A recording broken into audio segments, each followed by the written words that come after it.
Hello everyone. तो इस video में हम लोग बात करेंगे एनएसक्यूएफ के बारे में। That means national skill qualification framework. Means कैसे हम लोग एक फ्रेमवर्क तैयार करेंगे अपनी स्किल्स के अकॉर्डिंग। ठीक है, एक पूरा फ्रेमवर्क तैयार हो जाता है, एक पूरा फ्रेमवर्क तैयार होता है स्किल्स के अकॉर्डिंग, जिसमें हम स्किल्स को अलग अलग पार्ट में डिवाइड कर देते हैं। इसके बारे में डिटेल में पढ़ेंगे। पहले हम एग्जांपल देखते हैं कैसे बात कर रहे हैं। हमारे पास क्या होता है, डिफरेंट अपॉर्चुनिटीज़ होती है जॉब की, but we are quite confuse कि हमारे लिए कौन सा काम ठीक रहता है। राइट, तो उसके लिए क्या है जो हम लोग अब जिसके बारे में हम लोग जब बात करेंगे, जो हमारा एनएसक्यूएफ है, ये अलग अलग सेक्टर्स को अलग अलग लेवल्स में डिवाइड कर देता है लोगों की स्किल्स के अकॉर्डिंग। फॉर एग्जांपल, अगर और उसके बाद इसको ये सर्टिफिकेट भी प्रोवाइड करता है उन्हीं के जो उन्होंने ट्रेनिंग ली है, जो स्किल्स प्रोवाइड की है उसके अकॉर्डिंग। ठीक है, फॉर एग्जांपल अगर मैं बात करूँ तो एनएसक्यूएफ में अगर सपोज मेरे को, अगर मैं सबसे कोई लेवल्स हैं इसमें, एनएसक्यूएफ में लेवल्स जो होती हैं वो 10 लेवल्स होती है। अगर आप लेवल 1 पे काम करते हो, आप बिल्कुल उसका स्टार्टिंग वाला काम सीख रहे हो। लेवल 2 उसके ऊपर आता है, लेवल 3 4 ऐसे ही ऊपर जाते रहते हैं। और ये जो लेवल्स होते हैं इन सब में इनकी डिफरेंट नॉलेज होती है। ठीक है, they have their different knowledge and they have their different skills according to them the levels has been assigned, because level 2 level 3 level 4 different levels go on according to their knowledge also. Then for example, अगर कोई एक sector है, information technology example लेके चलते हैं। ठीक है, अगर मैं काम कर रही हूँ as a data entry operator, right, तो मैं कौन से लेवल में बिलोंग करूँगी, लेवल 4 पे। ठीक है, लेवल 5 पे थोड़ा अगर मैं और ऊपर जाऊँ तो डेवलपर टेक्निकल राइटर। लेवल 6 अगर मैं और ऊपर जाऊँ तो किस में आ जाऊँगी मैं, मास्टर ट्रेनी फॉर सॉफ्टवेयर। और ऊपर जाऊँ associate SCM supply chain management. तो ऐसे जब आपकी स्किल्स नॉलेज आपकी बढ़ती रहती हैं तो आपके लेवल बढ़ाते रहते हैं, जिसके अकॉर्डिंग वो आपको सर्टिफिकेट देते हैं। ठीक है, तो ये क्या है, एनएसक्यूएफ। इसके हम लोग अब पढ़ेंगे डिटेल में, यहाँ से आप देख सकते हैं। सो एनएसक्यूएफ क्या है, नेशनल स्किल क्वालिफिकेशन फ्रेमवर्क है, जो ऑर्गेनाइज करता है qualification according to a series levels of knowledge skills and aptitude. आपकी स्किल्स नॉलेज एप्टीट्यूड के अकॉर्डिंग ऑर्गेनाइज करता है क्वालिफिकेशन को।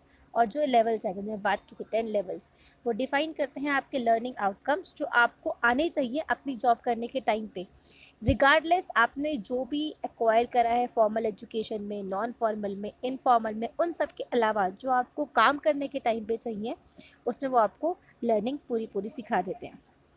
ठीक है, तो ये क्या एश्योरेंस फ्रेमवर्क है। It is therefore a national integrated education and competency based skill framework that will provide the multiple pathway. Getting? So ये क्या है, ये पूरा पूरा बन गया है। और ये लोगों को इसने जब भी जॉब्स वगैरह आ जाए, वो वर्टिकल लेवल पे चाहिए, वो हॉरिजॉन्टल लेवल पे चाहिए, तो ये लिंक करता है between the level of learning to the higher level. Getting? This will enable a person to acquire desired competency level, transfers to job market, and in a opportunity time return acquiring additional skill to further upgrade their competency. इसका मतलब क्या है, suppose करो कोई अगर level 1 पे काम कर रहा है, उसको अपनी स्किल्स को और एनहांस करना है, तो अगर लेवल 2 के लिए ट्रेनिंग भी ले सकता है और उसका सर्टिफिकेट ले सकता है। And so on he goes in the upper level also. जो लेवल जहाँ पे आपको हमने बात की है 10 लेवल्स होती हैं। इसके अलावा जो से की मेन एलिमेंट्स हैं, वो एलिमेंट्स ध्यान से वन बाय वन हम पढ़ लेते हैं। The first one main element is national principle for recognizing skill proficiency and competencies at different levels leading to the national equivalency. इसके नेशनल प्रिंसिपल्स के हैं, जो स्किल्स ये लोगों की स्किल्स के अकॉर्डिंग डिफरेंट लेवल्स पे इनको ट्रेनिंग देता है, और ये नेशनल लेवल पे इसको रिकगनाइज भी किया गया है। ठीक है, मल्टीपल एंट्री एंड एग्जिट है इसमें between vocational courses, skill training, general education, technical education and job market. Progressive pathways हैं, define the skill qualification framework, आप अलग अलग आप ऊपर भी कर सकते हो।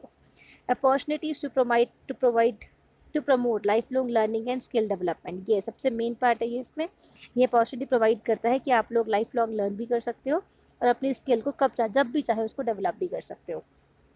The most important, partnership with industries and employees. ये एनएसक्यूएफ ने क्या करा है, बहुत सारी इंडस्ट्री से पार्टनरशिप करी है। कैसे पार्टनरशिप करी है कि उनके अकॉर्डिंग उन्होंने अपनी ट्रेनिंग को डिज़ाइन करा है कि what they want in their employees, और उनकी एम्प्लॉयज़ को कैसे ट्रेनिंग दे कि वो उनके आके उन्हीं की इंडस्ट्री में काम आ सके। ठीक है, सो उन्होंने पार्टनरशिप करी industry as well as employer, so they are giving the training as per the desire of the employer for their industry. तो ये ट्रांसपेरेंट भी है, अकाउंटेबल है और क्रेडिबल मैकेनिज्म है for skill development across the various sector. ठीक है, as जैसे नेशनल लेवल पे है, तो ये अकाउंटेबल भी रहता है कि अगर आपने यहाँ से कोई ट्रेनिंग वगैरह ली है तो जॉब वगैरह तो मिल ही जाएगी। Increase potential for recognising of prior learning, जो आपने पहले लर्निंग करी है उसके लिए वो आपको और भी पोटेंशियल देता है कि आप उसको और इम्प्रूव कर सकते हो। ठीक है, इसके अलावा इसके कुछ ऑब्जेक्टिव्स हैं। Let's see the objective one by one. accommodates a diversity of the Indian education and training system as we have learned। ये जो हमारे एजुकेशन सिस्टम का है उसको और एक बड़े लेवल पे लेके जाता है ट्रेनिंग सिस्टम वगैरह को। और उसके बाद ये हमें क्या करता है, एक सेट ऑफ क्वालिफिकेशन दे देता है हर लेवल के लिए। मींस इस लेवल के लिए आपको करना है तो आपको यही पढ़ना पड़ेगा, और based on the outcomes which are accepted across the nation. और वो जो सेट करता है हमारा क्वालिफिकेशन का पूरा एक डेवलपमेंट का सेट का, वो हर लेवल पे हर हमारे नेशन के क्रॉस में भी एक्सेप्टेड है। ठीक है, इसके बाद ये it provides a structure for the development and maintenance of progressive pathways. It's again we have discuss कि आपको अलग अलग सेक्टर्स में अलग अलग उसमें रेडिली अवेलेबल हो जाता है। अगर पता है कि हाँ लेवल 1 का सर्टिफिकेट है तो आपको इस लेवल की जॉब मिलेगी, लेवल 4 का है तो आपको इस लेवल की मिलेगी। ठीक है, और उसके बाद क्या है, it gives individual an option to progress through education and training and gain recognition to the prior learning and experience. और फिर क्या है, ये इंडिविजुअल को ऑप्शन देता है कि आप आगे भी बढ़ सकते हो, अपनी ट्रेनिंग को गेन कर सकते हो, अपने लेवल्स को गेन कर सकते हो, है ना। Means so different options are been given through education training. और ये सपोर्ट करता है national international mobility of person with NSQF compliant. So last one है supports and enhance the national international mobility person with NSQF compliant qualification. और ये support करता है आपकी मोबिलिटी, मीन्स यहाँ से वहाँ मूव भी कर सकते हो national as well as international level पे।